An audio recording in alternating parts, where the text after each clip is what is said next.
Joined by Kent State baseball head coach Jeff Duncan. Coach, your team's 5-2. You win 2 out of 3 on the road in Knoxville at number 13, Tennessee. How pleased are you with your team's performance through the first 7 games? Because you guys are killing it. Very pleased. From the first weekend to going to LSU to showing up at Tennessee and winning a series is an awesome feat for our baseball program.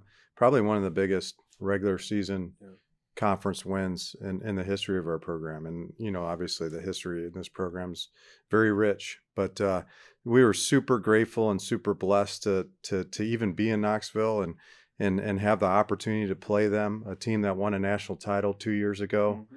And then to go ahead and almost win on Friday night. They went on a walk-off and then come back, respond, and win a game on Saturday. And then for us to go ahead and win another one on Sunday and win the series is an incredible feat for our program. And it is a really good start for us. Yeah, there were a lot of things your team did well through that 3-game series at Tennessee. Specifically, I want to touch on the pitching staff first. There were so many guys, whether it was out of the pen, Evan Holwinski on Sunday, Easton Toomas started on Saturday. Just talk about the job and the plan that your pitching staff came with to defeat the Volunteers twice. Yeah, I mean, Evan Holwinski was the MAC Pitcher of the Year, MAC Pitcher of the Week this week. An incredible performance. And it was tough to pitch yesterday because it was pretty chilly. And I think guys had a tough time throwing strikes, including Ben Rabatin, our starter in that game. He kind of went in and out of strikes, which is unlike him. And then Tennessee really struggled too with the cold, like just being able to throw strikes as well. They had some guys come out of the pen, but Evan, once he settled in after that first or second hitter, like he really settled in, threw strikes. Mixed up. His changeup is elite. Yeah. And when he really got feel for that changeup, he was very dominant. And when I say it's elite, like it can get any hitter out in the world. Mm-hmm. It really can. It is an incredible changeup. It's just very unique.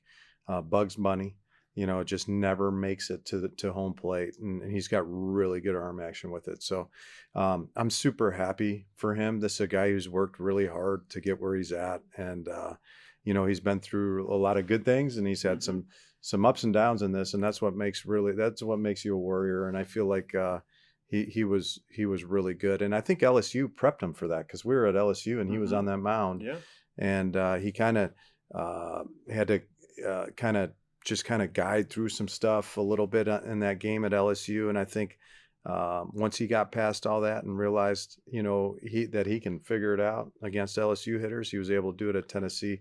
Much more dominant, a really much better effort out of him. So, and that if it wasn't for him, who knows what happens in that series. And he was extremely dominant late in the game. So it was awesome to see. Saturday's pitching performance, you go Toomas, Guidas, and then Peyton Williams, who I want to touch on first. Mm-hmm. He comes in his second game ever in college baseball. Runners on base, ends the threat, then comes in the ninth with a 1-run lead, shuts it down. What can you say about a young kid having so much confidence there? And did you think having his brother behind the plate kind of calms him down a little bit? I believe that 100%. I think having his brother as our catcher behind the plate in that type of situation, I watched him run from the bullpen all the way to the mound every step of the way.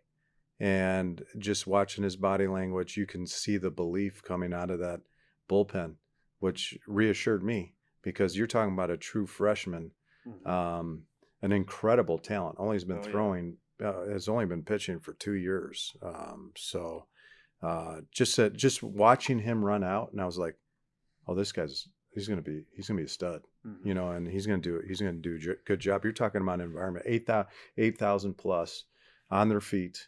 They're trying to get back and do another walk-off. He inherits first and second, 1 out, gets out of it, and I'm watching him breathe in between pitches. Obviously, the heart rate was up. You know that it is, but just the way he handled it all and the execution and confidence that he showed on the mound as a true freshman was awesome to see. Switching over to the other side, and honestly, I'll touch on your defense first. We all know what Micah Kirakoff can do in center field, but the middle infield combo of Grady Me and Luke Matthews, not only in the bases but defensively, were pests all weekend. How grateful are you to have two, I guess you could say, somewhat similar players in that sense, that are veteran leaders that can man the middle of your infield? I think if you look up the middle from Brody to Grady Me and Luke Matthews and Micah, when you're strong up the middle, you have a chance to win a lot of games, and I think that's the case here. I think we can have the best defense in our league, if not the Midwest, and I think we kind of proved that this weekend against Tennessee. I thought, outside of one mistake yesterday, I felt like our defense was locked down.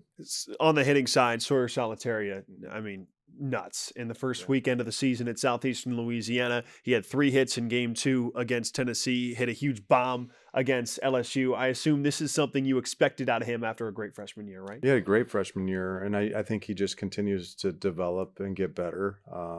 I feel like he's gotten smarter, and everything, his whole foundation to his setup to his swing is much cleaner and better, and the balance is incredible. And I think his plan, I think my staff, Zeke Pinkham has done a great job preparing our guys with our scouting reports and things like that. And I think Sawyer has done a very good job of translating that into the game. You guys are now receiving some national attention after winning a series at a team that just won a national championship a couple of years ago. How do you make sure your team has the same mindset against teams that aren't necessarily SEC competition to still come out with wins, Coach? Our motto this year is together, tough, and process oriented. And if we are those three, we're hard to beat. Mm-hmm. And I think it's important for our program to continue to keep that in front of our eyes, and I feel like I hope everybody that saw this weekend, you saw the togetherness of our team. It's very gritty, and there's just something about them. I feel like there's a vibe of they know how to win. Mm-hmm. And then you talk about tough, some of the toughness, the 2-strike at bats our hitters had, the 2-out runs we were able to score were the difference in this weekend. And I think that's a sign of toughness, especially in a really big environment, and not only you got a team across the field that probably has $5 million in NIL, so just for us to handle that and play better baseball than them was awesome. And then process oriented, there's a process to how we go about playing Kent State baseball, and there's many ways to win. And I think we have that flexibility. 5-2 to start, including a nationally ranked series win on the road at Tennessee. That's Kent State baseball head coach Jeff Duncan. Coach, thanks for the time. Thanks so much.